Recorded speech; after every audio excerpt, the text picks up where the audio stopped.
بسم الله الرحمن الرحيم.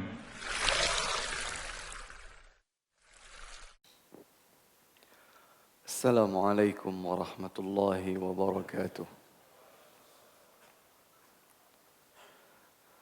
أعوذ بالله من الشيطان الرجيم. بسم الله الرحمن الرحيم. الحمد لله الذي هدانا للكتاب والسنة والعمل بهما على فهم سلف الأمة. وما كنا لنهتدي لولا أن هدانا الله رب الجلال والعزة. أشهد أن لا إله إلا الله وحده لا شريك له المتفرد بحق العبادة. وأشهد أن نبينا محمدا عبده ورسوله الداعي إلى الله بالحكمة.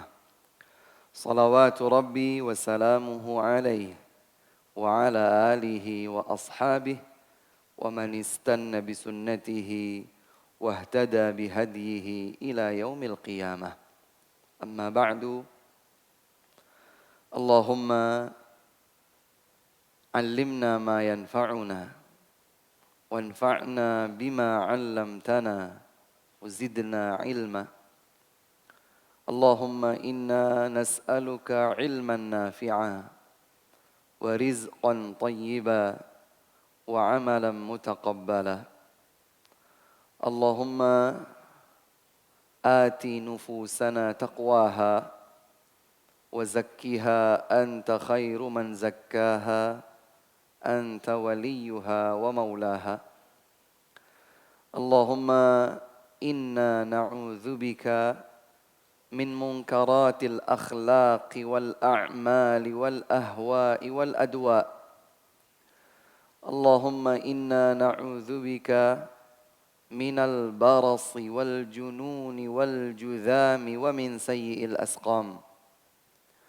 اللهم أصلح لنا ديننا الذي هو عصمة أمرنا، وأصلح لنا دنيانا التي فيها معاشنا، وأصلح لنا آخرتنا التي فيها معادنا، واجعل الحياة زيادة لنا في كل خير والموت راحة لنا من كل شر.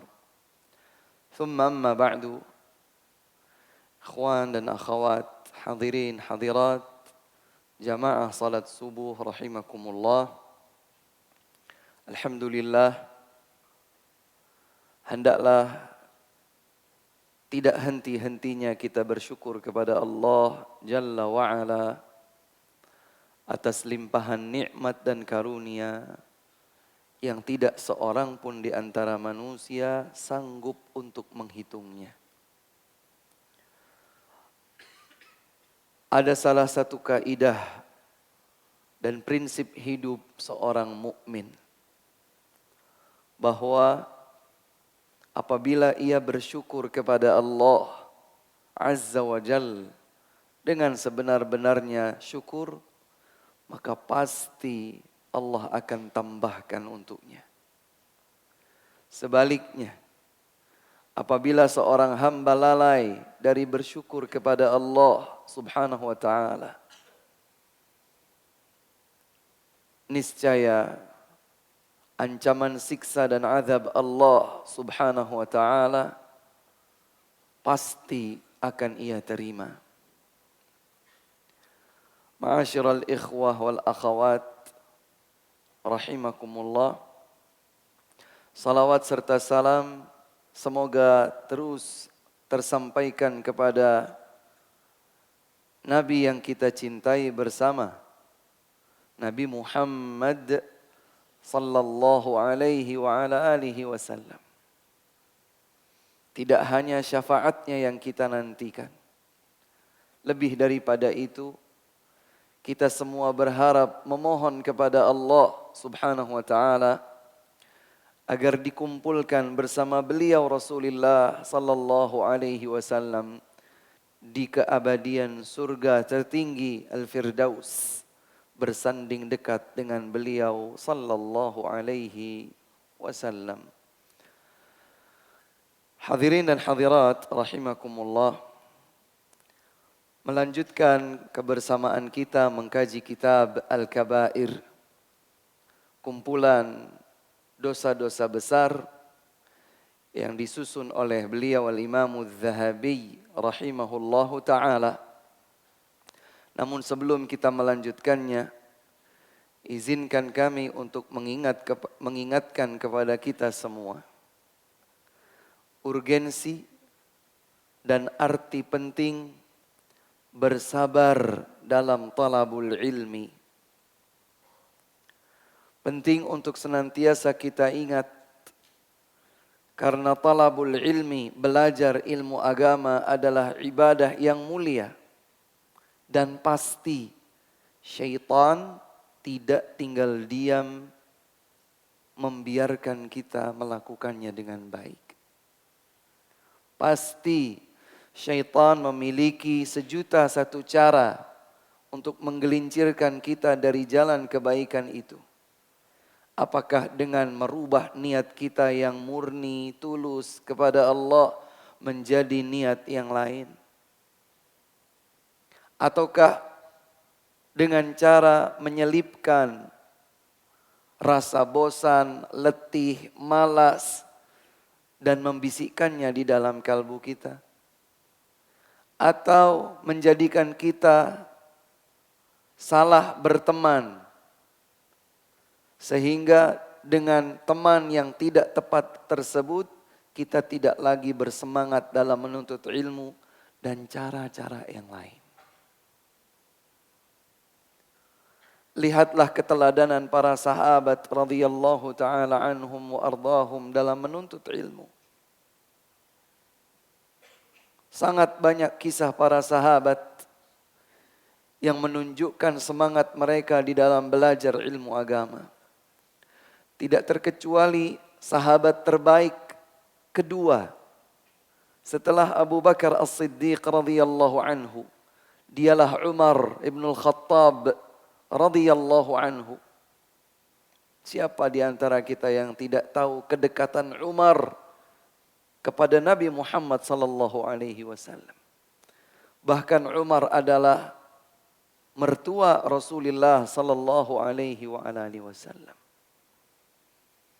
Namun peran beliau sebagai seorang kepala rumah tangga, pimpinan keluarga, yang merasa bertanggung jawab untuk memberikan nafkah kepada keluarganya, tidak menghentikan beliau, tidak menghalangi beliau untuk tetap belajar ilmu agama. Sampai-sampai beliau bersepakat dengan tetangganya seorang Ansari untuk secara bergantian hadir di majelis ilmu bersama Nabi sallallahu alaihi wasallam. Satu hari Umar ke pasar untuk berniaga, sahabatnya atau tetangganya hadir di majelis ilmu Nabi sallallahu alaihi wasallam. Di akhir hari mereka berjumpa untuk saling bertukar, berbagi ilmu yang didapatkan oleh sahabat Ansari tersebut. Di hari berikutnya, sahabat Ansari ini yang pergi berniaga, sementara Umar ibn al-Khattab radhiyallahu anhu yang hadir bersama Nabi sallallahu alaihi wasallam. Di akhir hari Umar berbagi ilmu yang beliau dapatkan. Maka kesibukan beliau Umar, sekelas Umar ibn al-Khattab radhiyallahu anhu, tidak menghalangi beliau untuk gigih dan terus belajar ilmu agama. Dengan sekian cara, kalau tidak memungkinkan baginya untuk hadir di majelis ilmu, maka bukan berarti beliau tidak belajar ilmu agama, mendengar dari mereka yang hadir. Ambil kisah lainnya, sahabat Ibnu Abbas radhiyallahu ta'ala anhu. Setelah Nabi SAW meninggal dunia, beliau mengajak sahabat Ansari lainnya. Beliau masih muda waktu itu. Beliau ajak sahabatnya, ayo. Rasul sallallahu alaihi wasallam sudah meninggal dunia. Maka sahabat pun satu persatu pasti akan meninggal dunia. Ayo kita belajar. Jangan sampai kita kehilangan para sahabat yang sudah senior usia, senior iman, senior ilmu. Mereka meninggal dunia sebelum kita mendapatkan warisan ilmu yang Nabi SAW telah berikan kepada mereka. Ternyata sahabat yang diajak oleh Ibnu Abbas ini beralasan sehingga ia intinya tidak mau diajak oleh Ibnu Abbas. Apakah ini menghalangi Ibnu Abbas untuk belajar? Tidak. Dan subhanallah, indahnya akhlak Ibnu Abbas sejak saat itu sampai sekarang ini tidak diketahui siapa nama sahabat yang diajak namun tidak mau itu.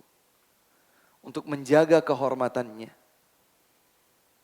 Agar tidak dikatakan bahwa fulan malas diajak Ibnu Abbas untuk belajar.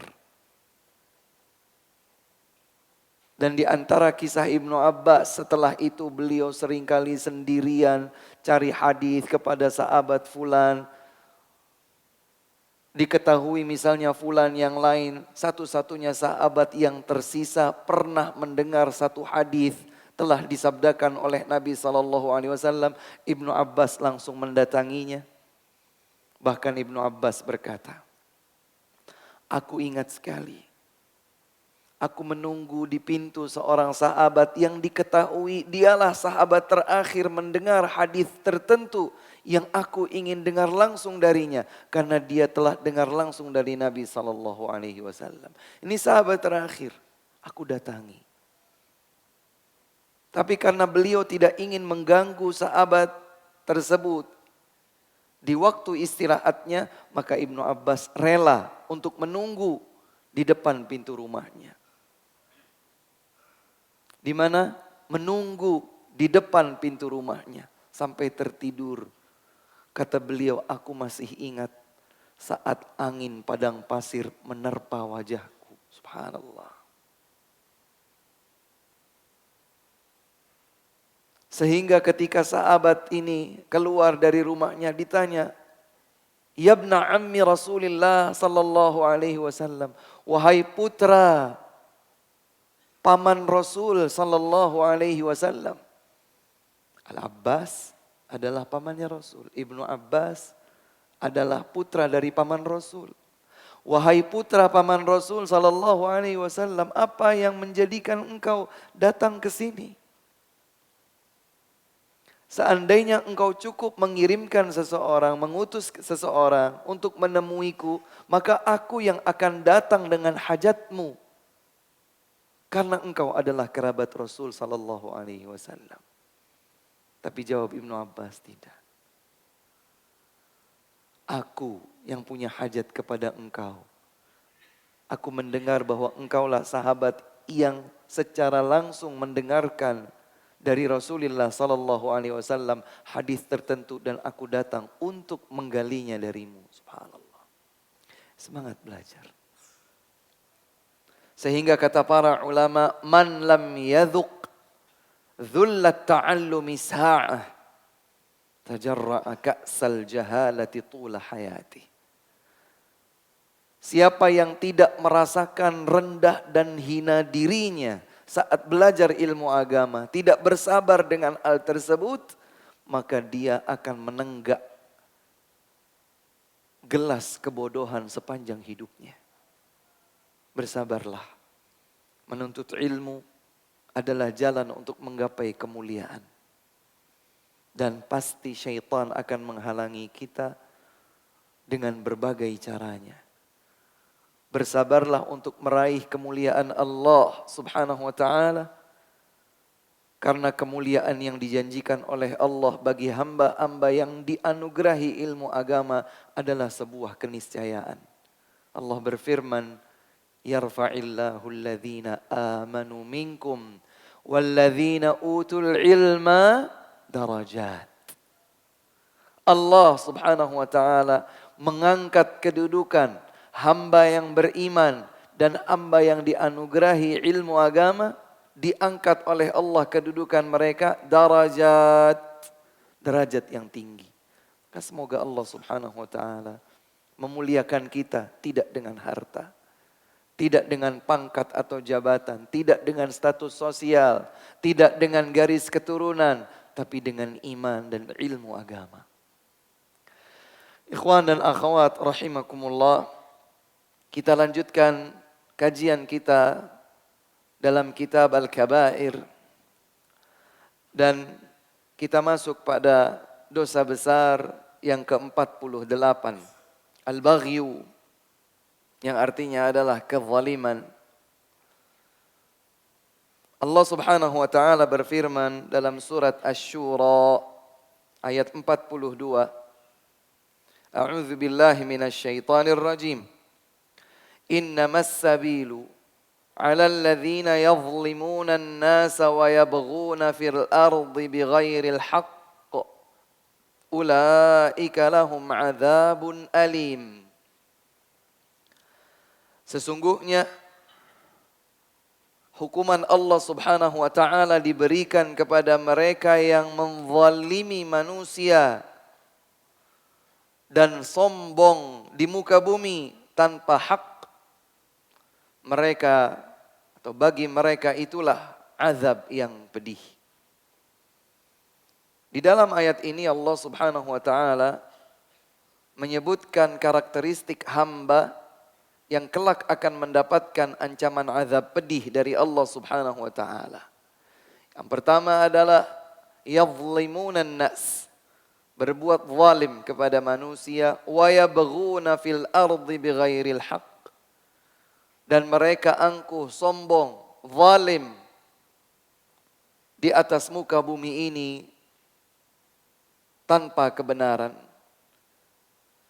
Dan sebagaimana kita tahu, di awal atau di muqaddimah kitab ini, bahwa Imam Az-Zahabi rahimahullahu ta'ala menyimpulkan tentang definisi dosa besar, yaitu dosa-dosa yang disebutkan baik di dalam ayat ataupun dalam hadis, pelakunya berhak mendapatkan hukum tertentu, apakah azab ataukah ancaman berat tertentu di dalam ayat atau hadis, maka itu adalah dosa besar. Di sini hamba-hamba yang berbuat kezaliman disebutkan oleh Allah Subhanahu wa taala, ulaika lahum adzabun alim. Bagi mereka telah disiapkan azab yang pedih. Maka kita berusaha untuk menjauhkan diri kita masing-masing dari berbuat kezaliman. Apakah dengan kezaliman lisan kita? Apakah dengan kezaliman tangan kita? Kesemena-menaan kita atau yang lain? Karena kezaliman adalah perbuatan yang sangat dibenci oleh Allah Subhanahu wa taala.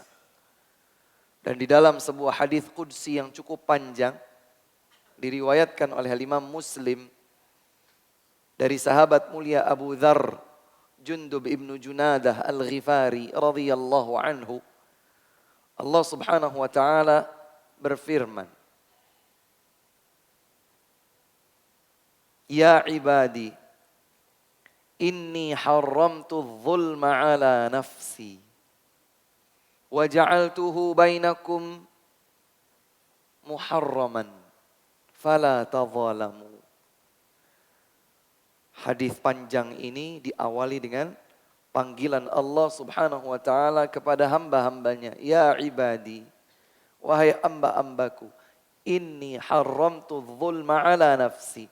Sesungguhnya aku telah haramkan kezaliman atas diriku. Allah tidak berbuat zalim. Tidak kepada siapapun, tidak dengan kezaliman apapun. Kemudian Allah tegaskan, wa ja'altuhu bainakum muharrama. Dan aku telah jadikan kezaliman dilakukan di antara kalian. Allah haramkan dirinya berbuat kezaliman dan Allah haramkan kezaliman dilakukan di antara hamba-hambanya. Fala tadzalamu, maka jangan kalian saling berbuat zalim. Jangan lampaui batas. Jangan tempatkan sesuatu tidak pada tempatnya. jangan sakiti orang. Jalankan ketentuan hukum-hukum Allah subhanahu wa ta'ala, itulah keadilan. Dan masih banyak sekali ayat-ayat dalam Al-Quran yang mengharamkan kezaliman. Selanjutnya, Al-Imam Al-Zahabi rahimahullahu ta'ala membawakan beberapa hadis yang menegaskan bahwa kezaliman adalah dosa besar. Yang pertama, hadis yang diriwayatkan oleh Imam Muslim dari sahabat Iyadh ibn Himar radhiyallahu taala anhu. Hadisnya panjang. Dan di dalam hadis tersebut Nabi bersabda, "Innallaha auha ilayya an tawadhu hatta la yabghiya ahadun ala ahad wa la yafkhara ahadun ala ahad." Kata Nabi sallallahu alaihi wa alihi wasallam, sesungguhnya Allah subhanahu wa ta'ala mewahyukan kepadaku agar kalian tawadhu', rendah hati, tidak tinggi hati, rendah hatinya.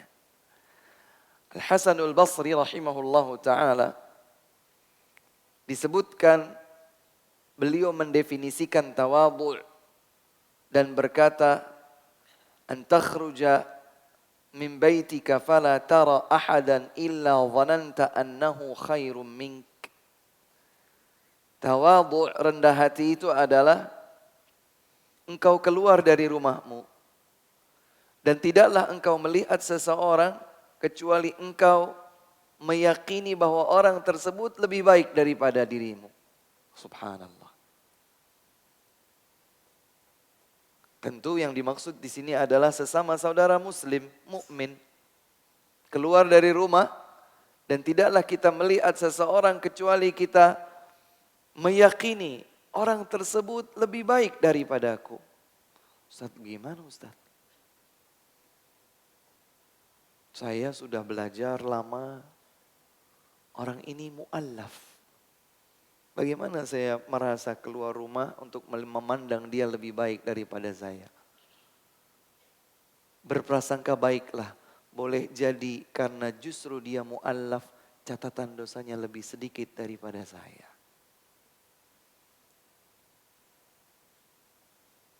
Saya seorang ustadz. Bagaimana mungkin saya keluar dari rumah kemudian memandang orang lain yang bukan ustadz lebih baik daripada saya? Saya ustadz, dia bukan ustadz. Tapi boleh jadi dia menyembunyikan keikhlasannya. Dan keikhlasannya diterima oleh Allah subhanahu wa ta'ala dibandingkan saya. Seorang yang tawadhu' senantiasa berusaha untuk memandang orang lain lebih baik daripada dirinya. Dan itulah yang akan menggiring dia untuk tidak merendahkan siapapun. Makanya dalam hadis ini Nabi menyatakan, auha ilayya an tawadhu'. Sungguh Allah telah mewahyukan kepadaku, memerintahkan kalian, mengajarkan kepada kalian, hendaklah kalian tawadhu'. Kenapa kita dianjurkan, dibimbing, dituntun untuk tawadhu'? Hatta la yabghiya ahadun ala ahad wa la yafkhara ahadun ala ahad. Dua tujuannya. Agar tidak ada seorang pun yang menzalimi orang lain. Dan agar tidak seorang pun angkuh, sombong kepada orang lain. Agar seseorang tidak zalim kepada orang lain dan tidak angkuh kepada orang lain. Agar dia tidak menzalimi, tidak pula dizalimi. Salah satu doa yang diajarkan oleh Nabi SAW. Doa keluar rumah, insya Allah masih hafal? Apa doa keluar rumah? Bismillahi, tawakkaltu ala Allah. La haula wa la quwwata illa billah. Ada doa lain yang juga sahih diajarkan oleh Nabi sallallahu alaihi wasallam. Dahulu beliau keluar rumah dan melihat ke arah atas sambil berdoa, Allahumma inni a'udzubika an adilla au udalla au azilla au uzalla au azlima au udlama au ajhala au yujhala alai. Ya Allah, aku berlindung diri kepada Engkau dari ketersesatan dan atau disesatkan oleh orang lain. Aku berlindung diri kepada Engkau dari tergelincir atau digelincirkan oleh orang lain. Aku berlindung diri kepada Engkau dari berbuat zalim atau dizalimi oleh orang lain. Aku berlindung diri kepada Engkau dari berbuat yang bodoh atau dibodohi oleh orang lain. 4. Allahumma inni a'udzubika an adilla au udalla au azilla au uzalla au azlima au udlama au ajhala au yujhala alai. Agar tidak berbuat zalim, tidak pula dizalimi. Sehingga diajarkan kita untuk tawadhu'. Hadis ini sahih diriwayatkan oleh Imam Muslim. Dan disebutkan athar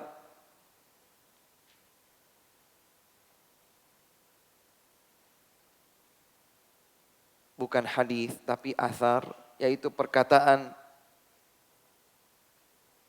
Ibnu Abbas marfu'an dan diriwayatkan pula oleh Ibnu Abi Hatim mauqufan. Allahu ta'ala a'lam. Namun Syekh Masyhur Alu Salman menyatakan isnaduhu sahih. Sanadnya sahih. Ibnu Abbas berkata, "Lau bagha jabalun ala jabal la ja'ala Allahul baghiya minhuma dakka." Saking jeleknya kezaliman, kata Ibnu Abbas, seandainya satu gunung sombong kepada gunung yang lain, niscaya Allah Subhanahu wa ta'ala akan menjadikan gunung yang sombong ini hancur. Kata Ibnu Abbas, seandainya satu gunung itu sombong kepada gunung yang lain, niscaya Allah Subhanahu wa ta'ala akan menjadikan gunung yang sombong ini hancur. Saking jeleknya kesombongan dan saking jeleknya kezaliman. Seandainya satu gunung zalim kepada gunung yang lain, niscaya Allah Subhanahu wa ta'ala akan menghancurkan gunung yang zalim tersebut. Ya, demikian hadis yang lain juga menyatakan tentang kambing atau domba.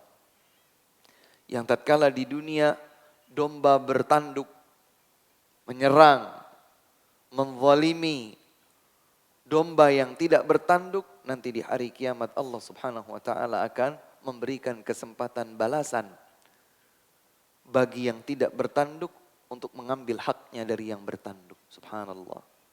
Karena Allah Subhanahu wa ta'ala tidak menzalimi siapapun di antara hambanya dan tidak membiarkan kezaliman itu merajalela.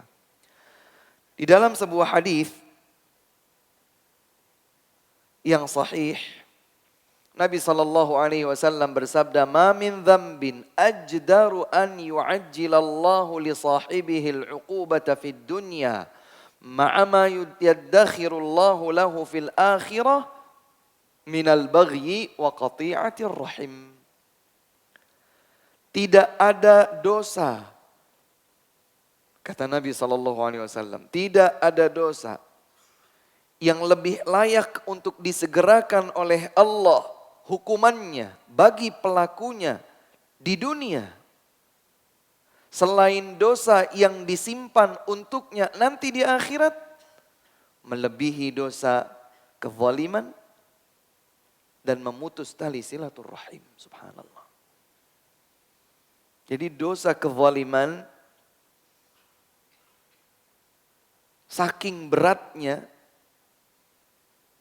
kata Nabi SAW, dosa tersebut adalah dosa yang lebih pantas bagi pelakunya menerima hukuman di dunia dulu dan dia masih punya saldo siksa di akhirat.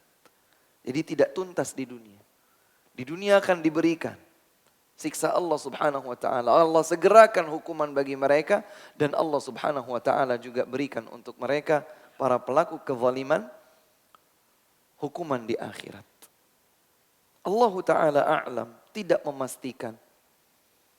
Tetapi yang terlihat di kasat mata. Bagaimana tatkala pemerintah sebuah negara menzalimi saudara-saudari kita, kaum Uighur,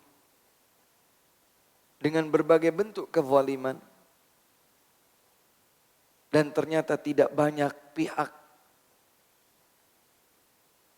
yang memberikan hak saudara-saudari kita tersebut.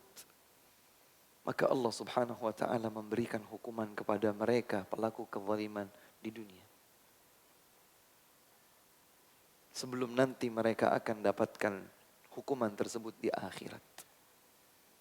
Kita tidak bisa memastikan. Tapi itulah yang terlihat di kasat mata kita. Bagaimana tatkala kaum muslimin dizalimi, hak mereka diganggu, dicabut. Mereka tidak merasakan aman sebagai layaknya seorang muslim seperti sebelumnya sedia kala. Mereka bisa beribadah kepada Allah subhanahu wa ta'ala. Mereka bisa menampakkan syiar-syiar mereka sebagai kaum muslimin. Mereka diizinkan, diberikan kesempatan untuk melaksanakan ibadah umrah, haji, perjalanan dan seterusnya. Maka Allah subhanahu wa ta'ala tidak membiarkan pemerintah negara yang menzalimi kaum muslimin tersebut baik-baik saja. Tidak. Allah subhanahu wa ta'ala berikan kepada mereka hukuman di dunia sebelum kelak mereka akan dapatkan hukumannya di akhirat. Sabda Nabi SAW yang baru saja kita baca. Tidak ada satu dosa pun yang Allah subhanahu wa ta'ala akan segerakan hukuman bagi pelakunya di dunia sebelum nanti juga ia dapatkan di akhirat yang lebih pantas daripada dosa kezaliman dan dosa memutus tali silaturrahim. Selanjutnya hadis yang lain yang dinyatakan oleh Imam Az-Zahabi bahwa sanadnya kuat dan Syekh masyhur waffaqahullah menyebutkan jalur-jalur riwayat yang lainnya. Beliau menyatakan sanadnya sahih. Dari Malik Ar-Rahawi, beliau radhiyallahu anhu, beliau berkata, wahai Rasulullah, ya Rasulullah, qad u'titu minal jimali ma tara. Qad u'titu minal jamali ma tara. Wahai Rasulullah sallallahu alaihi wasallam, aku telah diberikan ketampanan sebagaimana yang engkau lihat. Atau bisa juga al-jimal yang berarti unta-unta, artinya beliau orang yang kaya. Wa ma uhibbu anna ahadan yafuquni bisyiraki. Aku kurang berkenan kalau ada seseorang mengungguliku dalam tali sandal. Artinya beliau nyaman dengan anugerah Allah kepada dirinya. Apakah dengan ketampanan ataukah dengan kekayaan. Maka beliau bertanya, afadzaka minal baghi? Apakah yang seperti itu adalah kezaliman? Kalau orang misalnya tampan, seseorang mungkin punya sebagian dari kekayaan. Kemudian dia merasa kurang nyaman kalau ada seseorang mengunggulinya. Kita harus berhusnudzan bahwa para sahabat radhiyallahu ta'ala anhum tidak nyaman dengan dosa. Karena bukan itu yang dimaksud. Tetapi sahabat ini menceritakan tentang perasaan dirinya dan bertanya, apakah itu salah? Andai salah, aku akan hentikan. Beliau bertanya, apakah itu kezaliman wahai Rasul? Maka Rasulullah sallallahu alaihi wasallam bersabda, "Laisa dzalika minal baghi." Itu bukan kezaliman. Walakinnal baghya, tapi kezaliman itu hakikatnya adalah batarul haqqi atau safihal haqqa. Kezaliman itu adalah menolak, mencampakkan kebenaran, wa ghamtan nas, dan merendahkan manusia. Kalau merendahkan, ya. Tapi kalau hanya sekedar suka, nyaman, diberikan kekayaan atau kerupawanan, maka itu bukan kezaliman. Tapi kalau sampai perasaan itu menjadikannya sombong terhadap manusia, angkuh terhadap manusia, merendahkan manusia, atau bahkan sampai dia menolak kebenaran, kamu nggak lebih kaya dari saya, kamu tidak lebih rupawan daripada saya, kamu tidak lebih berkedudukan sosial melebihi saya, maka saya tidak akan terima kebenaran yang kamu sampaikan. Kalau itu yang ada, meskipun tidak diucapkan di bibir, ada di dalam hati, meskipun itu di dalam hati, maka itulah yang disebut kezaliman. Dalam riwayat yang lain yang lebih jelas, Nabi SAW menyatakan, al-kibru batarul haqqi wa ghamtun nas. Kesombongan, definisinya adalah menolak kebenaran dan merendahkan manusia. Wa qad khasafallahu biqarun li baghihi wa utuwih. Dan siapa di antara kita yang tidak tahu, kata Imam Az-Zahabi, siapa di antara kita yang tidak tahu bahwa Allah Subhanahu wa taala menjadikan Qarun ditelan oleh bumi, dia berikut harta dan keluarganya musnah ditelan bumi tanpa jejak, tanpa bekas. Apa yang membuat itu semua? Tidak lain dan tidak bukan kecuali karena kezaliman dan keangkuhannya. Dan disebutkan oleh para ulama, kezaliman itu biasanya muncul setelah atau beriringan dengan kesombongan. Kezaliman itu muncul setelah atau beriringan dengan kesombongan. Karena dia merasa lebih daripada yang lain, maka ia menjadi zalim kepada orang lain. Makanya subhanallah, di detik-detik akhir hayat Nabi SAW, di hari-hari terakhir, Nabi akan meninggal dunia.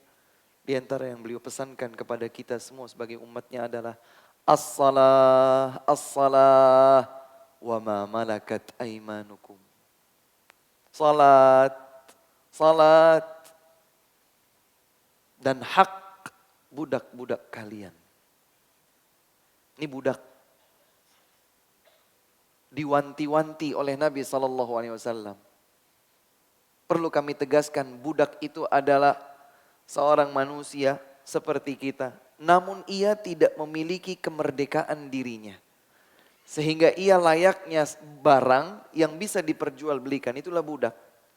Perbudakan sudah ada sejak zaman dahulu kala.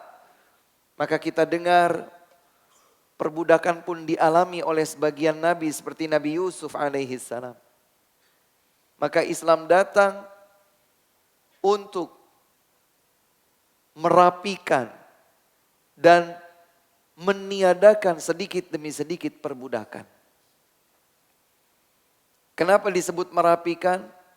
Di antaranya seperti tadi, bahwa kalaulah perbudakan itu tidak bisa musnah, sirna sepenuhnya, setidaknya setiap budak itu menerima haknya. Mereka diperlakukan sebagaimana mestinya. Sehingga Nabi SAW berpesan demikian. Di akhir-akhir hayat beliau. As-salat, as-salah, wa ma malakat aimanukum. Salat, salat. Dan berbuat baiklah kepada budak-budak kalian. Ini budak yang bisa diperjualbelikan.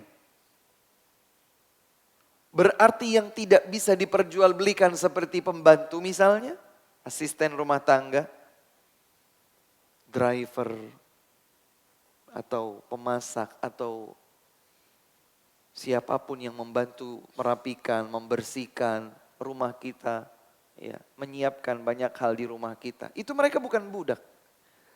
Karena kita tidak bisa menjual belikan mereka. Maka mereka lebih pantas untuk lebih diberikan haknya. Yang budak saja harus diperhatikan haknya, apalah lagi yang bukan budak. Makanya kata Nabi SAW, hendaklah pembantu kalian, pelayan kalian itu makan bersama kalian satu meja hidangan. Kata Nabi SAW, hendaklah engkau mendudukkan pelayanmu satu meja hidangan makan bersamamu. Kalau dia sungkan, kalau dia menolak, dan seperti itu umumnya. Jarang ya seorang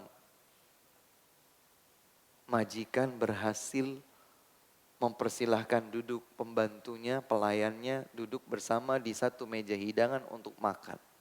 Jarang kita dapatkan seorang majikan berhasil. Sini Mbak, Mas, ini Mas duduk, kita makan bareng-bareng. Umumnya mereka menolak, sungkan. Kata Nabi SAW, kalau mereka menolak, sungkan, segan, maka hendaklah engkau ambilkan makanannya. Artinya apa yang kita makan, itu pula yang mereka makan. Dan sampai saat ini masih banyak ya, di kalangan bangsa Arab yang dikenal mereka itu sangat memuliakan tamu. Di antaranya di negeri Yaman. Kami diceritakan sendiri oleh sebagian orang yang datang ke sana. 99% Ustaz. Selama beberapa waktu kami di sana, kami dijamu dengan cara. Ini tentu saja juga berhubungan dengan tradisi, tapi ada hal baik, positif di situ. Kalau ada tamu dijamu makan, maka tuan rumahnya ini tidak ikut makan, mempersilahkan kemudian pintu ruang makannya ditutup. Ketika ditanyakan kenapa begitu, supaya mereka tidak canggung makannya, biarlah dihabiskan senang. Kalau dihabiskan senang, silakan makan. Kalau di kita kan, kalau ditinggal gimana ini kan? Kayaknya kan, masa makan sendiri, kita rasanya kurang enak gitu ya, kurang nyaman kalau kita disuruh makan sendirian. Tapi di sebagian tempat karena sudah menjadi tradisi, dipersilahkan. Nanti setelah makan selesai, seandainya tersisa, maka tuan rumah itu dibagi menjadi dua kloter. Kloter laki-laki, kloter perempuan. Maka yang laki-laki itu makan dari sisa makanannya tamu. Sudah yang laki-laki makan, maka mereka menyisakan untuk yang perempuan. Baru terakhir kali perempuan. Jadi tamunya dipindah ke ruang yang lain untuk minum teh atau yang lain mungkin ya. Atau menyicipi hidangan buah misalnya. Kemudian yang tuan rumah laki-laki makan dari sisa makanan tamu. Artinya makanan yang disajikan untuk tamu itulah yang lebih dahulu disajikan, yang dihidangkan. Sementara mereka, tuan rumahnya sendiri makan dari sisa. Intinya adalah bagaimana agar kita memuliakan setiap orang yang dituntunkan oleh Islam untuk kita muliakan. Di dalam hadis yang lain, Nabi SAW bersabda, "Udzibat imra'atun fi hirratin sajanatha hatta matat." Seorang wanita pasti akan diazab disebabkan seekor kucing yang dia tahan di rumahnya sendiri sampai mati. Fadakhalat fiha an-nar. Maka disebabkan kucing tersebut, wanita tadi akan dilemparkan ke dalam neraka. La hiya at'amatha wa saqatha idh habasatha. Ketika wanita tersebut mengurung kucing tadi di rumahnya, tidak dia berikan makan, tidak dia berikan minum, tidak pula ia biarkan kucing ini makan sendiri atau cari makannya sendiri, tidak dibiarkan. Jadi dikurung begitu saja. Dan para ulama menyatakan hadis ini menjadi qiyas, bagi hewan-hewan lain yang dipelihara. Yang pelihara ikan, yang pelihara burung, yang pelihara apa saja. Ingat bahwa mereka, binatang-binatang peliharaan tersebut memiliki hak yang wajib kita berikan. Tidak terkecuali saat kita berencana safar. Safar umroh semuanya. Safar mudik pulang kampung semuanya. Pikirkan binatang-binatang peliharaan tersebut.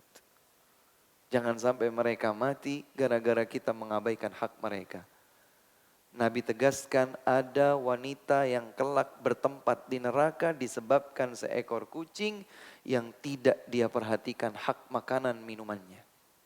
Subhanallah. Caranya silahkan. Mungkin titipkan ke tetangga. Titipkan ke kerabat yang tidak safar. Dititipkan ke penitipan umum. Dengan membayar jasa mereka merawat binatang peliharaan kita atau yang lain. Atau kalau tidak sanggup, maka jangan ambil resiko untuk membuka pintu neraka waliyadzubillah yang kelak akan Allah berikan kepada kita. Wala hiya tarakatha ta'kulu min khashashil ardi. Ya, tidak dibiarkan untuk makan makanannya sendiri. Di dalam hadis berikutnya diriwayatkan oleh Al-Bukhari dan Muslim dari Ibnu Umar radhiyallahu anhuma, Nabi sallallahu alaihi wasallam bersabda, "La'ana Rasulullah man ittakhadha syai'an fi ar-ruhu gharada." Rasulullah sallallahu alaihi wasallam melaknat siapa saja yang menjadikan satu makhluk hidup yang ada ruhnya sebagai sasaran. Sebagai sasaran. Gak boleh ya.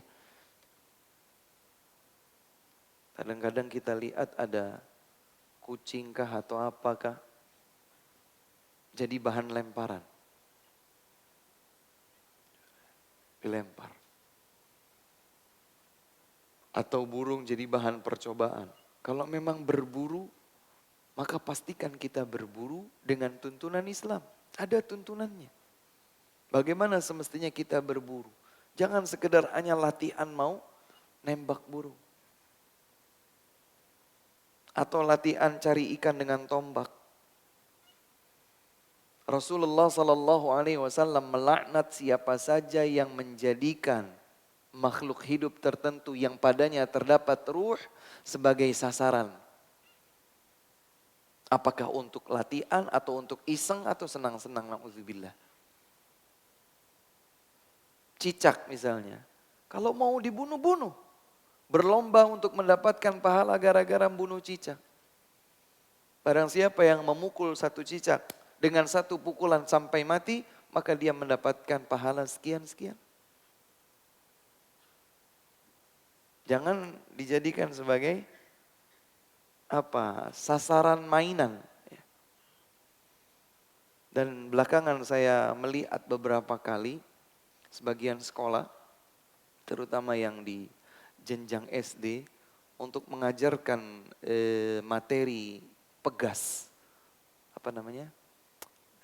gerakan pegas dengan ketepel. Boleh. Nabi SAW melarang kita untuk melontarkan kerikil kepada orang lain atau kepada makhluk yang bernyawa. Fa innahu yufqi'ul ain. Karena lemparan kerikil ini bisa membutakan mata. Lemparan kita sekencang apa daya pegasnya? Bagaimana kalau diketepel? Tentu berlipat-lipat, lebih kencang, lebih cepat, dan lebih kuat muatan tekannya. Kepada siapa saja yang mungkin mengelola sekolah tingkat SD, ingin memperkenalkan daya pegas kepada anak-anak SD misalnya, maka bisa dengan cara yang lain. Tidak harus dengan ketepel. Apalagi namanya anak-anak belum punya filter seperti kita orang dewasa. Tepel. Tidak boleh. Dan Nabi SAW melaknat siapa saja yang menjadikan makhluk hidup yang ada ruh padanya sebagai sasaran, pukulan atau lemparan. Kemudian kata sahabat Abu Mas'ud radhiyallahu taala anhu, "Kuntu adribu ghulaman li bisawt." Dulu aku pernah mencambuk budakku dengan sebuah cambuk, dengan cemeti, pecut. Fasami'tu sautan min khalfi. Kemudian aku dengar suara dari belakangku, dari arah belakangku. "I'lam Aba Mas'ud." Ketahuilah bahwa wahai Abu Mas'ud, falam afhamis sauta minal ghadab. Aku enggak seberapa jelas mendengar suara tersebut saking sedang terbawa emosi terhadap budakku ini. Ya, saking emosinya enggak dengar. Nah, sebagian orang kalau sudah emosi kalap. Dia enggak sadar dengan apa yang dilakukannya atau mungkin tidak mendengar apa yang dikatakan kepadanya. Saking marahnya dia tidak mendengar. Falamma dana minni idza huwa Rasulullah sallallahu alaihi wasallam. Ketika suara itu mendekat, lebih mendekat kepadaku, ternyata Rasul sallallahu alaihi wasallam yang mengucapkan kata-kata tadi, "I'lam Aba Mas'ud." Ketahuilah wahai Abu Mas'ud. Ternyata Nabi bersabda, "Innallaha aqdaru 'alaika minka 'alaih." Sesungguhnya Allah subhanahu wa ta'ala lebih mampu melakukan hal itu kepadamu daripada engkau merasa mampu untuk melakukannya kepada budakmu. Subhanallah. Gak boleh sembarangan mencambuk budak kita sekalipun. Ingat konteks budak yang dimaksud ini yang bisa diperjualbelikan. Dia layaknya barang. Bisa diperjualbelikan. Ternyata untuk memperlakukan budak kita sendiri yang bisa kita perjualbelikan itu juga bukan dengan asal pukul, asal cambuk.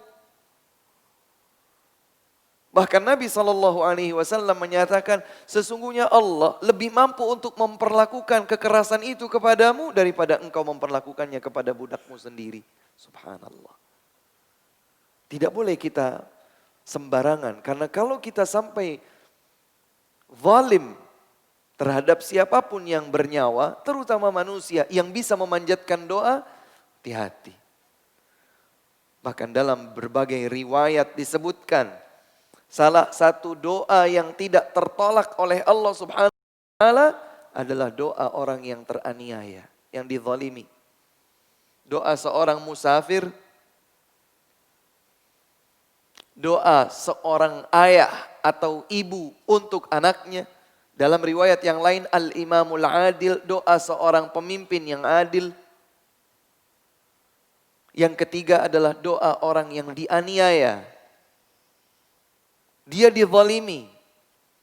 Apa kata Nabi SAW? فَإِنَّهُ لَيْسَ بَيْنَهَا وَبَيْنَ اللَّهِ hijab. Doa tersebut langsung melesat. Tidak ada satu tabir pun yang menutupi atau menghalanginya untuk diterima langsung dan dikabulkan oleh Allah Subhanahu wa taala.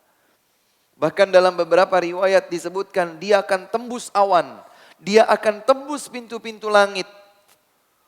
Doa orang yang dianiaya, dizalimi, tembus pintu-pintu langit, tembus pintu-pintu awan. Dan Allah Subhanahu wa taala akan berfirman. Beberapa riwayat sahihah seperti diriwayatkan oleh At-Tayalisi, Imam Ahmad dan selainnya.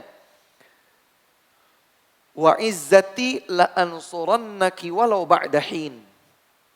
Allah bersumpah, demi Allah, demi kemuliaanku sendiri.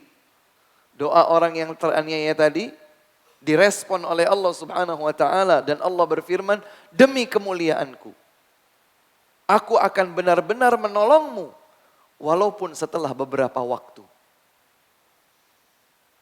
Mungkin memang tidak langsung doanya langsung saat itu juga misalnya. Mungkin tidak langsung, tetapi setelah beberapa saat Allah Subhanahu wa taala pasti kabulkan. Orang zalimi kita. Kemudian kita berdoa, ya Allah, demikian dan demikian. Itu hak. Di antara hak kita adalah berdoa keburukan. Walaupun pembahasan ini kalau kemudian kita dudukkan secara proporsional dengan tuntunan lainnya yaitu memaafkan, tentu itu lebih utama. Wa an ta'fu aqrabu littaqwa, engkau memaafkan itu lebih dekat dengan ketakwaan. Dalam ayat yang lain, wal kadhiminal ghaidh wal 'afina 'anil nas. Menahan emosi memberikan maaf terhadap kesalahan orang, itu adalah sifat penghuni surga. Tapi kalau seandainya kita merasa berhak untuk memanjatkan doa, maka doa tersebut terkabulkan. Doa tersebut terkabulkan. Jadi jangan sampai kita menzalimi seseorang, dia berdoa, ya Allah, jangan kabulkan doanya. Coba bagaimana kalau orang itu berdoa demikian? Ya Allah, jangan berikan kebahagiaan untuknya. Na'udzubillah. Dia mau bilang apa? Kalau sudah seseorang yang kita zalimi berdoa keburukan atas diri kita, maka kata Nabi SAW, doa tersebut tidak akan tertolak. Doa tersebut bahkan tembus ke pintu-pintu langit. Nabi pastikan, laisa bainaha wa bainallahi hijab. Tidak ada penghalang yang menghalangi terkabulnya doa tersebut, walau ba'da hin. Walaupun setelah itu. Ya Allah, jadikan dia mengidap kanker misalnya, na'udzubillah. Sekali lagi, orang yang terzalimi punya hak, doanya dikabulkan. Tapi kalau kita lebih komprehensif membahasnya, maka tuntunan Islam menyatakan memaafkan itu lebih utama. Yang paling puncak, akhlak yang paling puncak, akhlak mulia yang paling puncak dalam konteks tersebut, membalas dengan yang lebih baik. Kita dizalimi, maka kita membalas pelaku kezaliman tersebut dengan kebaikan. Jadi ada beberapa urutan. Kalau kita tidak terima, kita mendoakan, maka kita berhak. Mendoakan keburukan kepada pelaku kezaliman, kita berhak. Kalau kita memaafkan, kalau kita membalas, juga dibolehkan selama balasan tersebut setakaran, seukuran. Dasar hitam, kamu hitam pendek, nah ini gak boleh. Ini tidak boleh. Dasar kamu orang kampung misalnya. Kamu orang kampung bodoh, nah, ini lebih. Kalau kita dihina satu kali, membalas satu kali, masih dibolehkan. Mendoakan keburukan atau membalas, ini masih pada batasan yang boleh. Kalau kita memaafkan, itu derajat yang di atasnya. Memaafkan, ya sudahlah. Mungkin dia karena belum tahu, mungkin dia emosi, mungkin dia, kita maafkan. Yang paling tinggi, dia tidak doakan keburukan, dia tidak balas. Ya. Dia bukan sekedar memaafkan, tapi memberikan kebaikan.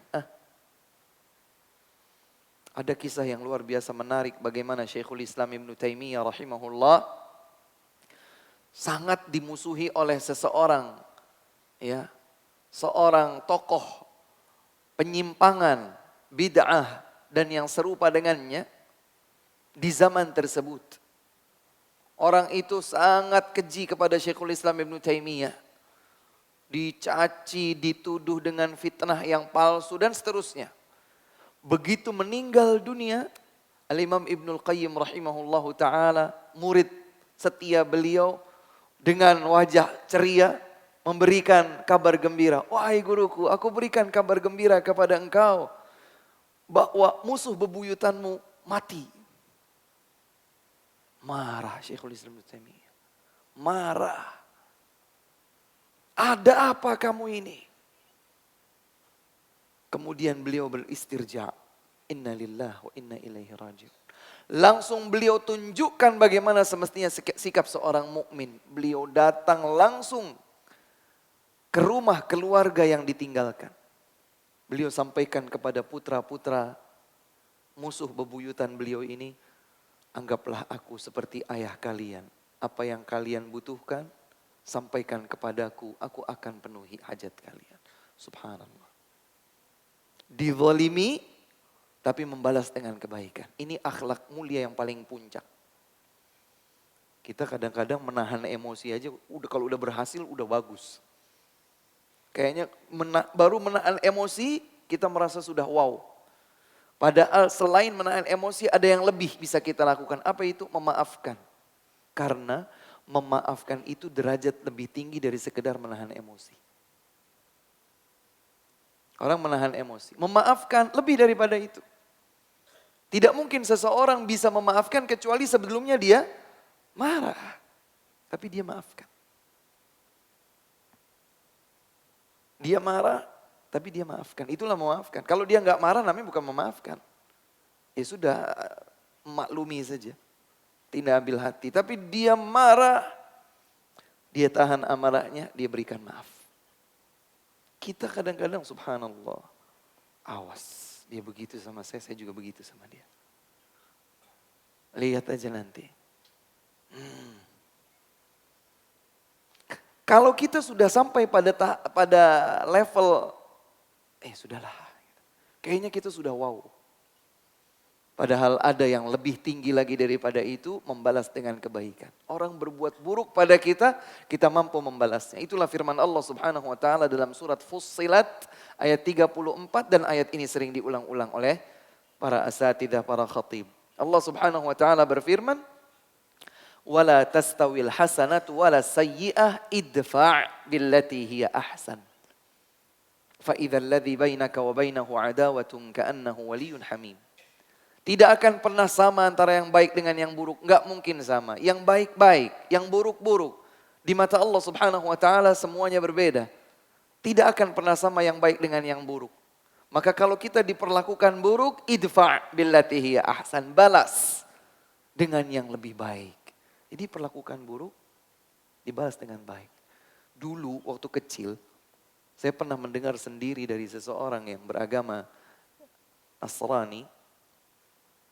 Dalam agama kami, kata mereka, kalau kita ditampar di pipi yang kanan, berikan pipi yang kiri. Artinya dia sedang menunjukkan bahwa itu adalah akhlak mulia yang diajarkan oleh agama kami. Dulu karena nggak ngerti, ya kita tidak bisa merespon apa-apa kecuali, oh bagus ini berarti. Ternyata ada yang lebih mulia daripada itu. Dan hanya Islam yang mengajarkan. Di dalam Islam ada akhlak mulia yang diajarkan kepada kita. Kalau kita diperlakukan buruk, kita dizalimi, idfa' billati hiya ahsan. Balas dengan yang lebih baik. Allahu Akbar. Dizalimi, kita datang ke rumahnya, ini kunci motor hadiah buat antum. Masya Allah. Kita dituduh ini, dituduh itu. Pak silakan paket umroh. Hadiah ini, hadiah itu. Subhanallah. Idfa' billahi ahsan. Tadi, contoh konkretnya yang dicontohkan oleh para ulama Rabbaniyin. Musuh bebuyutan yang tidak pernah berhenti mengganggu, menuduh, menyiksa, menghina, mencaci maki di hadapan halayak. Begitu meninggal dunia, didatangi, dikunjungi, mengungkapkan bela sungkawa, kemudian menyampaikan kepada keluarganya, posisikan aku seperti ayahanda kalian, apa yang kalian butuhkan sampaikan kepadaku. Allahu Akbar. Inilah kebaikan yang diajarkan oleh Islam.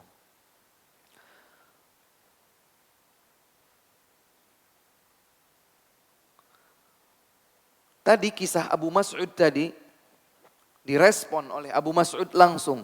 La adribu li mamlukan ba'dahu. Aku tidak akan pernah lagi memukul ya, budakku. Bahkan dalam riwayat yang lain, saqata sautu baina yadayya min haibati. Langsung jatuh cambuk tadi di hadapan Rasulullah sallallahu alaihi wasallam karena kewibawaan yang ada padanya.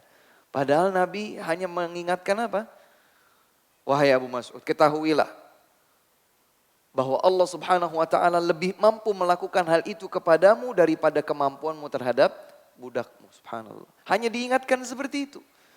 Tidak disampaikan, ini kezaliman. Enggak.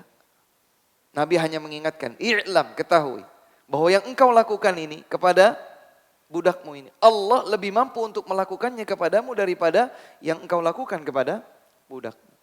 Langsung jatuh. Cambuknya langsung jatuh.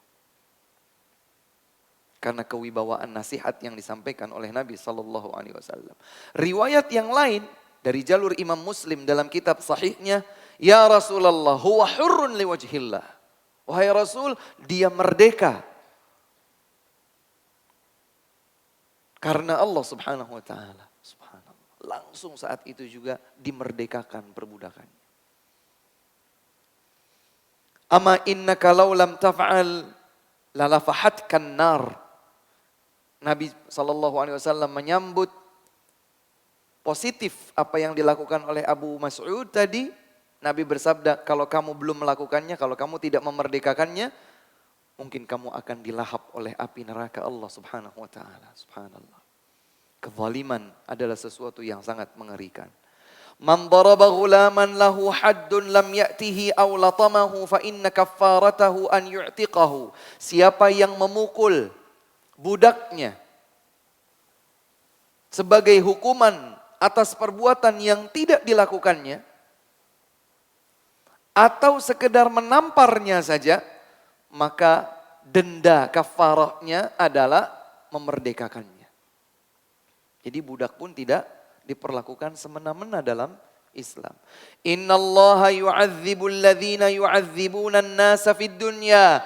Sesungguhnya Allah akan mengazab orang-orang yang menyiksa manusia di dunia. Kalau punya pelayan, pembantu atau siapapun itu, ditimbang, diukur. Akankah kita memberatkan mereka? Begitu pula dalam memberikan upah, jangan semena-mena. Ketika memberikan upah, maka standar misalnya yang ada, yang ditetapkan oleh pemerintah kita, ada UMK atau UMR, semampu mungkin kita berikan. Oh Ustaz, kebanyakan. Kalau itu adalah ketentuan atau peraturan yang mengikat, lakukan. Mengharaplah balasan pahala dari Allah subhanahu wa ta'ala dengannya. Jangan sampai kita menzalimi wal'iyadzubillah. Apalagi kalau kemudian kita membebani kepada mereka, oke, saya kasih sesuai dengan UMK atau UMR, tapi tambah item tugasnya ini, itu. Padahal kata Nabi SAW, la tukallifuhum ma la yutiqun. Jangan bebani mereka apa yang tidak mereka sanggupi. Dan kalau mereka sanggupi, kalau seandainya tugas itu sanggup dilakukannya, fa'a'inuhum, bantu mereka langsung. Subhanallah, bantu mereka. Kata Nabi SAW, bantu mereka mewujudkan apa yang engkau inginkan dalam perintahmu itu. Kemudian ada seseorang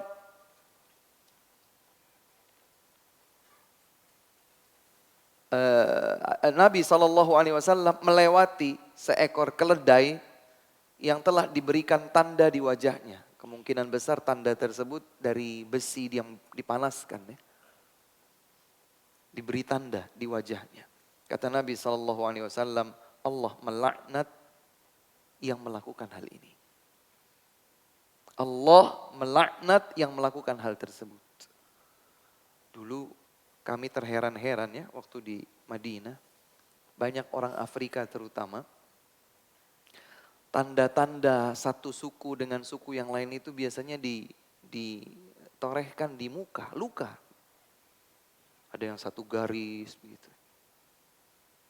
Ada yang nampaknya ditusukkan besi panas di sini. Macam-macam. Pernah saya betul-betul bertanya, akhi, bisa antum jelaskan kenapa ada tanda tertentu di wajah antum orang-orang Afrika dan tandanya beda-beda, ada yang begini, ada yang begini. Kata beliau, ini tanda satu kabilah dengan kabilah yang lain agar diketahui. Dengan apa tanda itu diberikan? Beliau senyum-senyum. Kata beliau, dengan alat benda tajam.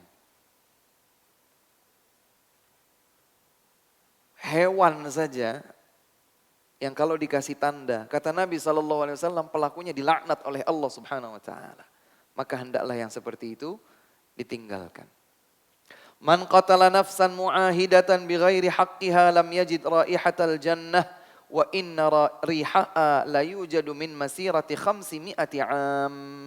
Kata Nabi SAW, siapa yang membunuh seorang kafir mu'ahad. Kafir mu'ahad itu kafir yang telah mengikat janji bersama pemerintah kaum muslimin untuk tinggal di tempat mereka dalam lindungan aman. Dan mereka tunduk di bawah ketentuan yang berlaku di negeri tersebut, di negeri kaum muslimin tersebut. Barang siapa yang membunuh seorang kafir mu'ahad seperti itu, tanpa alasan yang benar, maka dia tidak akan mencium aroma harum surga. Dan sesungguhnya aroma harumnya surga telah tercium dari perjalanan 100 tahun. Perjalanan 100 tahun, kita sudah bisa mencium aroma harum surga. Tidak akan dicium oleh seseorang yang bahkan sampai membunuh kafir mu'ahad. Ikhwan dan akhwat rahimakumullah, itu kiranya pembahasan kita di kesempatan kali ini. Wallahu ta'ala a'lamu bis-shawab wa akhiru da'wana alhamdulillahi rabbil alamin.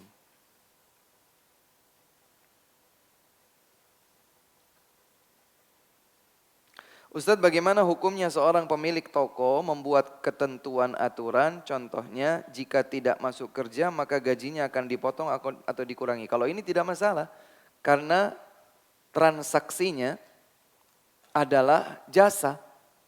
Engkau bekerja bersamaku dengan item tugas job desk ABCD, hakmu adalah ABCD.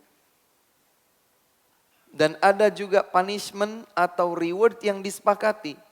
Kalau tidak masuk maka dikurangi. Kalau targetnya terpenuhi bahkan lebih maka dapat bonus. Jika itu disepakati dari awal maka tidak mengapa. Karena transaksinya adalah jasa. Nabi SAW bersabda, al-muslimuna ala syurutihim. Kaum muslimin satu sama lain terikat dengan kesepakatan yang mereka sepakati. Ya. Namun hindarkan diri kita dari berbuat kezaliman. Wallahu ta'ala alam. Misalnya harusnya dipotong 100.000. Tapi ternyata kita potong lebih dari 100.000. Maka ini dihindari.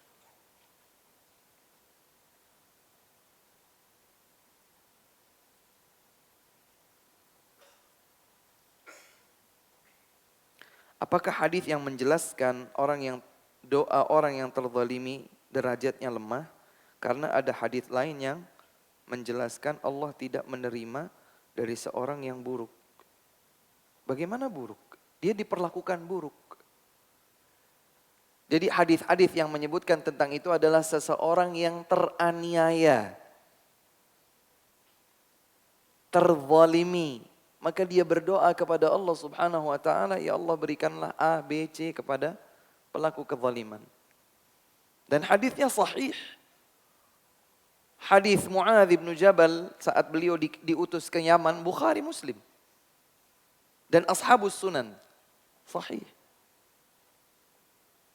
Bukan lemah. Dan tidak mengganggu kita. Kalau ada hadis lain yang katanya Allah tidak menerima yang buruk. Ini bukan keburukan, justru ini adalah ditegakkannya keadilan. Ya, ini adalah keadilan. Ketika seseorang tidak kenapa-kenapa tiba-tiba dia dizalimi, maka dia menuntut haknya. Apalagi mereka yang tidak mampu untuk membalas. Maka mereka bukan orang yang berbuat kezaliman untuk mendapatkan balasan serupa.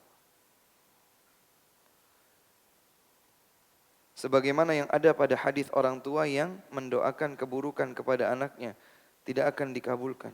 Dikabulkan. Dikabulkan. Doa orang tua untuk anaknya, apakah doa baik ataukah doa buruk, dikabulkan. Nabi SAW bersabda, banyak jalurnya. Di antaranya Nabi bersabda, thalathatun mustajabatun la syakka fihinna. Dalam riwayat yang lain, thalathu da'awatin la turaddu. Doa-doa yang mustajab tidak diragukan lagi. Dalam riwayat yang lain ada 3 doa yang pasti tidak ditolak. Artinya diterima. Salah satu di antara ketiga doa itu adalah doa walid li waladihi. Doa orang tua untuk kebaikan anaknya. Dan dalam riwayat yang sahih ala waladihi. Doa keburukan orang tua untuk anaknya. Masa dikabulkan Ustaz doa buruk orang tua kepada anaknya? Hikmah dari Allah subhanahu wa ta'ala agar seorang anak tidak durhaka pada orang tuanya. Hikmah dari Allah subhanahu wa ta'ala agar seorang anak menghormati, memuliakan kedua orang tuanya. Dan akhlak mulia yang sering kali disebutkan oleh Allah setelah kewajiban bertauhid adalah berbakti kepada kedua orang tua. Wallahu ta'ala a'lam. Subhanakallahumma wa bihamdika asyhadu an la ilaha illa anta astaghfiruka wa atubu ilaik. Assalamualaikum warahmatullahi wabarakatuh.